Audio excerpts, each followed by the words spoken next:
it's Mystics spilling the tea. I'm Ashwani, Southern Fried Psychics. I'm Lezli Hall, the Purple Rose Psychic. And I'm Nickelle with Rising Digital. And we are the Mystics spilling the tea. Today's episode is all about shifting your energy with sound. One of my favorite topics. Ooh, I love the sound of that. Me so too. Nikelle's got this great little chime. I wish I could take credit and that it was mine, but it's not. It's beautiful. I'm just borrowing it right Play now. that chime again. So Okay. it's amazing to me how music and chimes can actually, relax you and change and shift your whole thing. Yeah, because I tell this to every class or every gathering. If you don't have sound in your home, get it. Because, like, prime example, I can be having a really off day. I'm human. Or I might be having an anxious moment. In order to be responsible for my own energy, I'll grab usually one of my drums off the wall or that chime or something of that nature to give me sound. And in that moment, I feel myself shift, especially drumming. Yeah. Drumming has because it's a heartbeat almost. Yeah. It's almost like the heartbeat Yep. of your soul.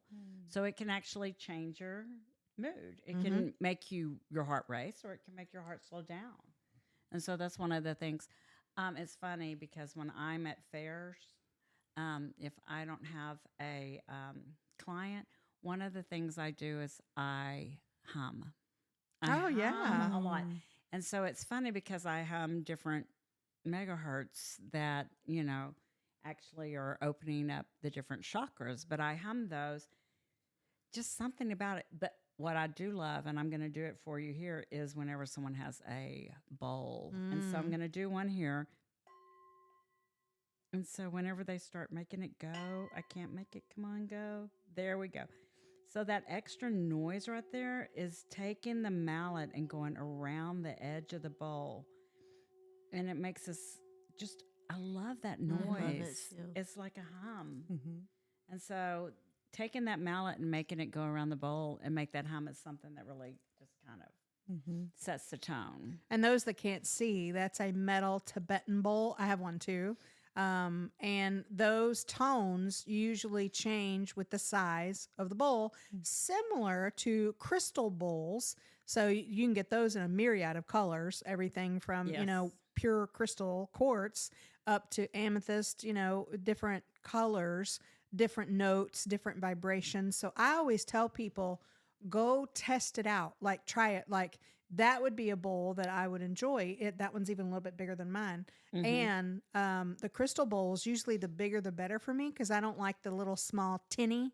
I like the deeper vibration tone. Yeah, I just love how this is a small bowl. And for me, just to take the mallet and hit it once and then start rubbing the mallet around the edge of the outside of the bowl, that vibration and how loud it gets is amazing to me, because it's just like, I don't know, it's like an opera singer just going, it's just I just grounds love you it. Yeah. immediately. So we can use energy and we can use sound to shift our energy.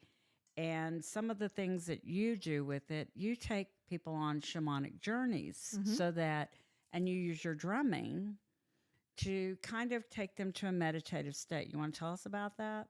Yeah, so you go into, it's similar to hypnosis. So you go in a deeper state. You're more in theta, especially if you cover your eyes, that sort of thing. And traditionally, you go to the beat of a live drum. It's not a recording. That way, it's never the same. And everybody always tells me that when they come to my circles, whether they've been coming brand new one or two to they've been coming for years, is there no two are ever the same. And I'm that way too, because I channel before I do the circle. So I kind of know what direction we're going, and I leave it open-ended because I have everyone go around the room and share an intention and a need that they need in their life, that we can add that also to the circle. And that really customizes it to that group, and probably one of the biggest contributions to the circles are never the same.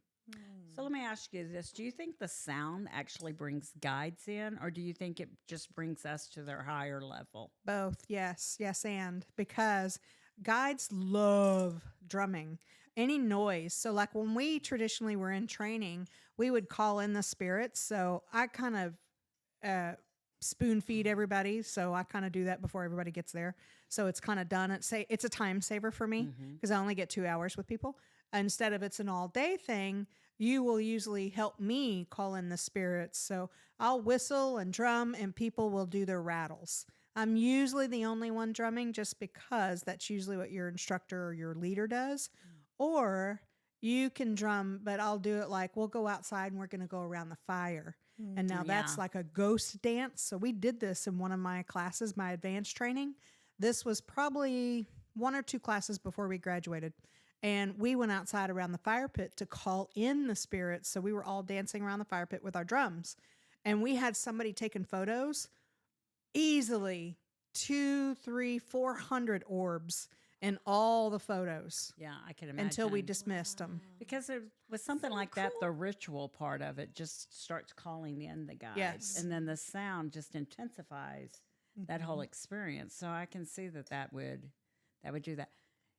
It's a lot like when I said I'm at fairs, I'm humming, and it's more to connect with them, I think, and stay connected, because I'm already in that zone of trying to do readings and stay connected with my guides. And so I think my humming is part of my way to just maintain that focus and that connection with them. Yeah. Yeah, that sounds a lot too like, well, I guess so my mom, we got her music therapy. And whenever I had met with her teacher, she told me that part of their degree plan is neurology classes. Yeah, Sweet. That would Right. help. I mean, think about it. I know. And I thought that was so cool. And she said that they would see brain scans and, how it affects like different parts of the brain. And that when music played, it was one of the only things that the entire brain lit up. Whereas sometimes, it's just the front or just whatever. And I was like, that makes sense because that's the one thing that has always been able to ground me immediately is music. Yeah, I can remember in 7th grade, there was a friend of mine, I think it was 9th grade, really. I can't remember, but my friend and I, her name's Kim, we've been friends since 7th grade, but we would be in a bad mood at school, and we would go to choir class, and we would sing Great Day. Have you ever heard that song? Mm-mm. I don't know. I have to. When you're down and out. Oh, lift up yes. your head Yes. And shout, there's going to be a great day. Well, okay, we would start singing that. And we couldn't help but leave choir class like smiling and Feeling being awesome. happy and being Yeah. awesome. Yes. It's just one of those things like, the music and the tempo, it all can make things different. And so sound just, I have to say, like, even going outside in the mornings. Yes. The birds. The birds. You're absolutely right. The birds. You go out there in the morning or hearing the squirrels chirping and hearing noises. It is just so grounding and so refreshing. And it just starts your day with, a great step in the right direction because you hear that nature call and it's almost like you're part of something so much bigger than you that you can't help but be like, Totally. a little bit better off that day. Well, and same thing with like spirits is they're just chomping at the bit for us to invite them in and to help us on our journeys or to join us in celebrating, the spirit realm because you're a spirit body first. Human is last. Right. Yes. Because when we die, your body is the only thing that's dying. Right. Even some people, like children, can recall past lives, past life memories. I can recall past life and some past life memories. Not everything completely, Right. but some. I get some of my past lives. Yeah. Usually it's how I died, which is always a nice thing. Right. It's always a great Sounds like thing. it. It's always a great thing to know how you died in a past life. But, I mean, some of it gives you information that, because there's always some kind of information that you get from it Right. to know what it has to do with this life and everything. And so that's always interesting to see that. What else do you think about, like, do you use bells? I use bells to clear my table. I love that. Yeah, whenever I'm at a fair, I take a brass bell and I ring it, and it's more or less to clear my table, my space, but also to call in the spirits. Yeah. How about you? I have a bell and tinctures, the symbols, Oh, the symbols. on my altar because I'll do that sometimes. I just let my intuition kind of guide me, or what does my body want, or then what does my spirit want, And sometimes they're at a tug of war where like the body might want the drum, whereas my spirit is like, I want that bell, lady. So sometimes when that happens, then I'll just do it all. I'll grab a drum, grab a bell, grab the cymbals. I'll do it all. Yeah. Yeah.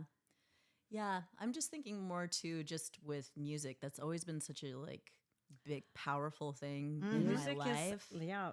Yeah. Because you sing, I sing, you Yeah. sing. We all sing. We all sing for We ice all cream. sing. It was the best Yes. trip in Oklahoma City, singing on the radio on the way back. Yeah. Yes, I we loved love that. singing. So singing is always, and there are so many different genres of music that you can really change your whole mood, your whole day. Exactly. You're changing the channel. You're changing the By vibration. changing the channel. And we Yeah. have to be aware of these things because for me, when I get into a certain mood and want to play Fiona Apple and Alanis Morissette, who are both Yeah. great, by the way, Yes. um, Love both it of just them. like, I'll stay in a certain place, but I'm aware of this now, but in the past it was just like, man, I just want to keep listening to this stuff, but I get it. And I understand that like each song has a frequency and, I got a vision for you that next time that you're having an anxious moment, especially before you're seeing your mom and when you're seeing your mom, play some music and both sing. Invite her to sing with you and y'all sing. Even your daughter. Yeah. Like Does she you're remember- automatically shifting not only your own vibration, your mom's vibration, but your daughter's. You're not allowing her to carry on the generational baggage of the anxious moments. Ooh. You're That's a good automatically idea. changing that programming because you're choosing to do that for her. That's a gift you're giving So her. you're using music as a Yep. medicinal purpose. Cool. that. That's awesome. Right? Wow. Wave your singing flag, darling. I love it. Right? Yes, That's I love cool. that. So you think about music and you think about some of the sounds and what is I have to tell y'all this because y'all find this funny. My grandparents used to have a door, and on their door had a chain that was probably, I don't know, 3 feet long. And it was a brass chain, and there were brass bells and they were different a different Oh. type of bell, but there was probably, 6 of them on there. And it was on their front door. And I always thought that was weird, but it was so that you could hear. And then they also hung one in a doorway. So, of course, as a kid, I'd hit that bell every time I come through the house. I mean, like, hello, I'm a kid. Yeah. What you going to do? Yeah, heck yeah. So- It's like the dinner bell, a What you triangle. got? So it's kind of funny that they would have that there, but I mean, clearly it wasn't for me to hit, but of course I did. Why not? Of course I did. It's I rang sound. that bell. Yeah. I mean, you have to Ring think that about bell, it. baby. You have to think about it like when they teach moms when they're pregnant to put headphones and play music to the Yeah. baby. When the dad or the mom speaks to the baby, or mom and mom, dad to dad, whoever it is that pregnant belly that is literally birthing a child, and you add music to that, you are causing them to raise their vibration in the belly. That's so cool. I had a pregnancy, I can't talk, pregnancy playlist. Cool. So for whenever I was giving birth, and it was incredible to have that because I already was putting in the energy that I wanted. Yeah. So when you think about music and sound and things, all of a sudden it came to me how sound travels twice the speed as light. Yep. And so when you think about that, and you think about the sound, because even I love the sound of thunder. I know that that's weird because No. I don't know, it's the sound of thunder, the sound of rain. I love the sound of rain, Love the sound of rain. They're all, especially on a tin roof. yeah, it's almost like nature calling to you and trying to get you to just relax or just, Yeah. sit in the moment. And so it's because sometimes it's loud. It's trying to get your attention. Let's face it, it is trying to get your attention. So I love that. And I like the sound of it and everything. So I don't know if you've done it, but have you ever used tuning fork? Oh, yeah. Yeah. I got one. I got an fork. An fork. I like that. So I've used tuning forks with Reiki. Mm-hmm. They work And- great with wow. Reiki. Yeah, Yeah. they're amazing. It's interesting. Mm-hmm. And they have a different megahertz for each of your chakras. Yep. So cool. And so you use them when you're doing the Reiki, and you will hit the tuning fork and then put it on the person's head. The vibration travels through their body. Mm-hmm. Dang. And it's so, I mean, that's to me is like, if I was going to do Reiki full time, hands down with Yeah. the tuning forks, hands down. It That's so revolutionized my practice when I was working one-on-one with people, when I was a licensed massage therapist, when I was doing Reiki, when I added in tuning forks. Mm-hmm. Because one of the massage schools I was teaching at, because I taught massage for 10 years out of the 20 that I worked, a little over 10, and they had tuning fork sets. And I started asking them, like, hey, can I take these into my sessions? Yada, yada. And they're like, yeah, it's promotion in the school, yada, yada, yada. Everybody loved it. Like, there was always better feedback from post session when I would incorporate the sound in. Yeah, I can see that. Mm-hmm. I mean, think about it. When you go and get a facial, a massage, Mm-hmm. there's usually some music to Oh, help yeah. with it. So to me, that just added to it. Yeah. The Reiki, adding the tuning forks, because normally there's not any music when you're doing Reiki. So that's the reason why I think it upped it for me. There was a company too that I actually came across at the Wellness Expo, Solex. Have you guys heard of them? I don't think so. They do something called an AO scan, and it's essentially where you record your voice, like 10 seconds of it. It processes your voice to hear what is out of tune or In out of your body? alignment. That's cool. Wow. It So it's a is so diagnostics cool. tool. Yes, but they Yeah. have to specify, like, that's not what's happening, because people get, are like, hey. Yeah, I don't mean like Yeah. diagnosis. but exactly, a exactly. diagnostic Yeah. tool. But I do that with my drum. It actually, it'll tell you, hey, this is what this means. Mhm. And it, like, very clearly attributes what each note is to emotion or whatever. And so it also will say, like, they have these little glasses that are different colors, like, hey, you should wear these or whatever. But it's called the AO scan. And I just thought that's that was so cool. That's So wicked. it I puts love together that. frequencies for you to listen to get that back in line. Yeah. So cool. Yeah, because sometimes when we have shamanic journey circles, I'll get a little nudge of they need some drumming, and sometimes I'll go around the room and drum people and stuff like that. But my drum knows a lot of times I'll use it as a diagnostic, not diagnosis, but a diagnostic tool of the drum beat will sound different. Let's say your throat chakra's blocked, prime example, and it'll be more of a thud instead of a bump, bump, bump, kind of thing. And I'll be like, oh, you need more drumming at your throat chakra. Okay. And I'll keep drumming the throat chakra, or your crown. Your crown might need to open a little more. And so sometimes I'll put in some hand movements, like going counterclockwise or clockwise with the drum, that sort of thing. So Wow. it reminds me of you sharing about that AO, because that's kind of what I do and how I was trained. Yeah, that's so That's cool. very cool. Yeah, I love doing it. So could you play us a little bit of your drum? Sure. I just want to hear Want some of sound it of just the to drum? see. Yeah, just to see. Here, let me hand it to you. You got it? Okay. Yeah, my mic was in the way, so Yeah, I knew that. they can't see us, so I'm just Like- telling on myself. All right, so this is Raven Drum. So if you're listening, I just invite you to close your eyes. Not while you're driving. Not while you're driving, definitely not. Please be present with driving. We don't want any accidents out there. But if you're listening to this at home, or you have quiet, sacred space, just close your eyes and allow the drum to do its work for you wherever it needs to go.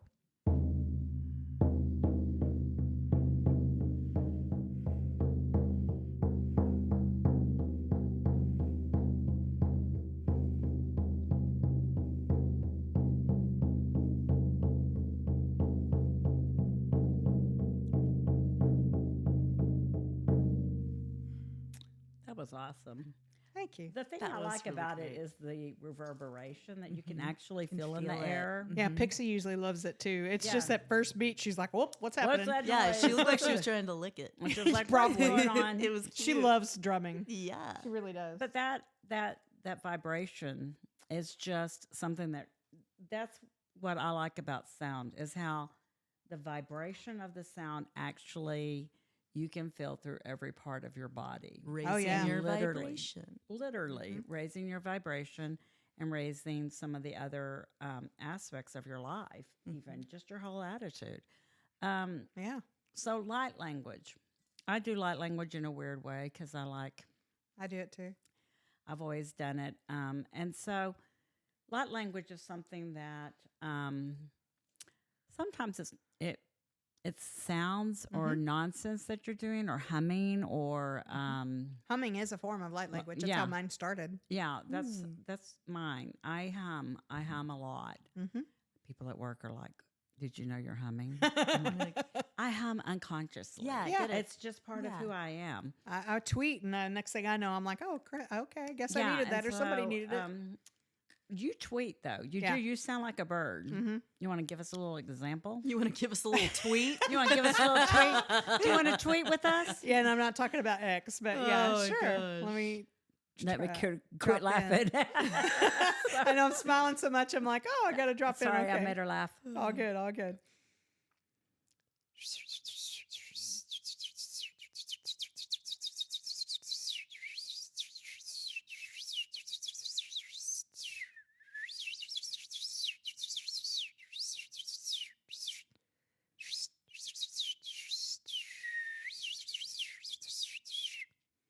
And so, can you tell us?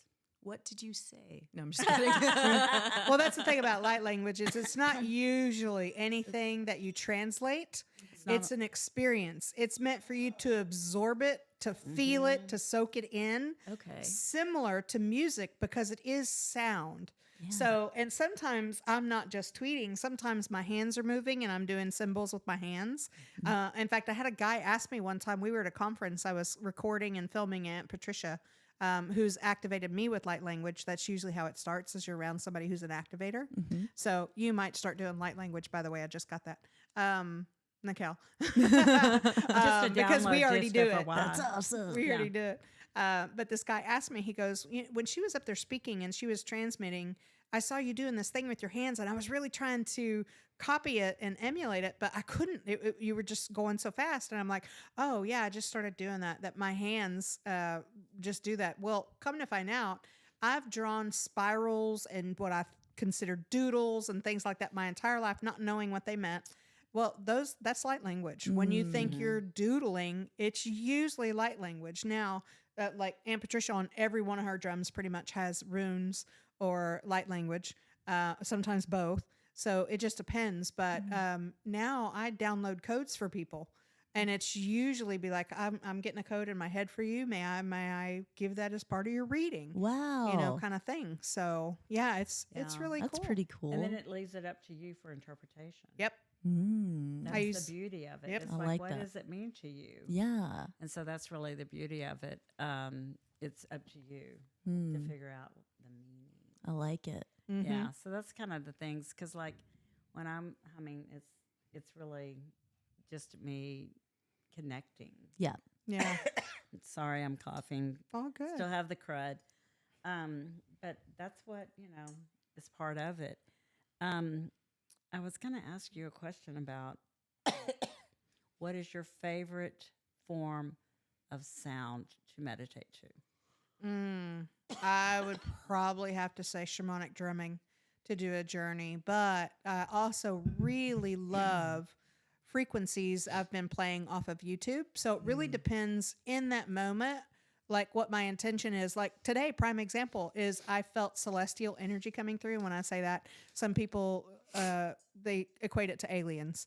But I felt celestial energies coming through, and I'm like, oh, I need pen and paper. I'm about to channel.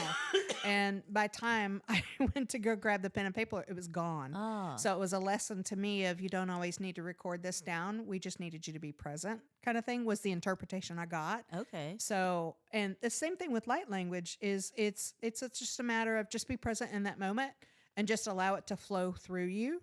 Because light language started before you're born of... Aunt Patricia describes it. Everybody goes into the Tower of Babel. Everybody was speaking the same light language. Everybody goes in the Tower of Babel. They came out, and that's where languages came from. French, English, Spanish, Italian, those sort of things. That's where language started having divisions. Mm. So anyway, when babies coo and caw and gaga at each other, light language. Yeah. Dolphins and whales, their sonar, light language. Yeah. You know, when a dog is looking at you deeply, intensely with their eyes, they're giving you love and light language. Yes, They're they are. whining. Mm-hmm. Yeah. That kind of whining. Yeah. Yeah. That's awesome. So, what's your favorite sound to meditate to? I really like the Kriya Krishna. Have you heard that? Like the chanting? Yes. Mm-hmm. Satana. I haven't done it in a while, but there was one that actually Gabby Bernstein, I heard her recommend it on one of her books, and I listened to it and I was like, man, because it's also like syncing it with the mudras at the same time. Mm-hmm. And I thought that was so cool because I didn't know that that doing different mudras, which like touching your fingers together in different places for those who don't know, kind of like your pointer to your thumb and so on, but that it's, what is it, a different type part of your body, or Yeah. that it's clearing. I can't remember what it is. Yeah, it's I learned some of that from my Hindu guru, but I have to tell on myself is I've forgotten most of it because I Yeah. didn't keep it in a daily practice. I'm a quintessential Pisces, is I'll use it for as long as I feel like I need to use it, and then I'm on to something else that I feel like that is now benefiting me more. So unfortunately, I don't remember all the different movements, but you're right. Yeah. It's like ring and pinky meant something. So ring finger and your thumb meant something versus each Yeah. one. It did carry like each chakra or energy center in the body. One's like one's Yes. ham, one's I forget some of the other ones, but they also have Yeah. something that goes with it that goes with your fingers and your Yes. positions as well. Which I thought was cool, that one picture that you had, remember, where I was like, hey, I actually have this statue. Yeah. Is a mooch, and it's a hand holding a little heart, but I know it's Ah. representative of that mudra. Yeah. And I didn't know that until later, but she had shown me, or she had posted something, and I was like, hey, I have this exact statue. So that was funny. So, the problem with me is sometimes I turn on music, but then I start singing to it, so then I forget to meditate. So Yeah. I'll let you know that's not a good idea. Yeah. If you're really trying to meditate, don't put on the 70s. if That's you why I love like them. frequencies. Yeah, Yeah. and frequencies so are it's I'm great. the same way. And so if I was going to meditate, and when I'm meditating, if I'm not doing it just in sound or with water running, because water's another sound that I really love, it would be with the singing bowls. I just really, because it's almost like humming, and I guess that's where my vibrational surface is. Well, and I love that they call those sound baths because I feel like I'm being bathed in the sound. Like it's so vibrant and beautiful and enveloping. You know, I just feel Yeah. like a reset. So I used to go to them all the time when I lived in Denver. It was Shamanic sound bath. And so, and then me and some gal pals, spiritual gal pals, we started doing our own shamanic sound journey, is what I was calling it, because it was a big part of. I had a gong goddess, then I had a bowl goddess, and then I would drum, and we just kept shifting it for people, and we usually had a pretty good group every month. That's awesome. So, ladies, again, as the timekeeper, we have to wrap this bad boy up. Yep. So, to do that, I'm going to let you say some closing remarks about sound, and I'm going to play that singing bowl. And you'll say one, and I'll say one. So, let's get this going. I'd say go to your favorite metaphysical store and go play with some sound instruments. Find something that you resonate with. And sometimes it's just little handbells or a chime, a drum, whatever it may be. Allow yourself to really feel it and absorb it and get sound for yourself in your home. You, Nickelle? I just keep wanting to say, what comes from the heart reaches the heart. I love that. What about you, Les? So, mine is find what makes your music inside your heart sing, because that's what's going to make you the happiest. So, find your music and find some time to really relax and enjoy the music. This has been The Mystic Spilling the tea. I'm Ashwani, Southern Fried Psychics. I'm Leslie Hall, the Purple Rose Psychic. And I'm Nickelle with Rising Digital. And we are Mystics Mystics spilling the tea. See you on the next episode.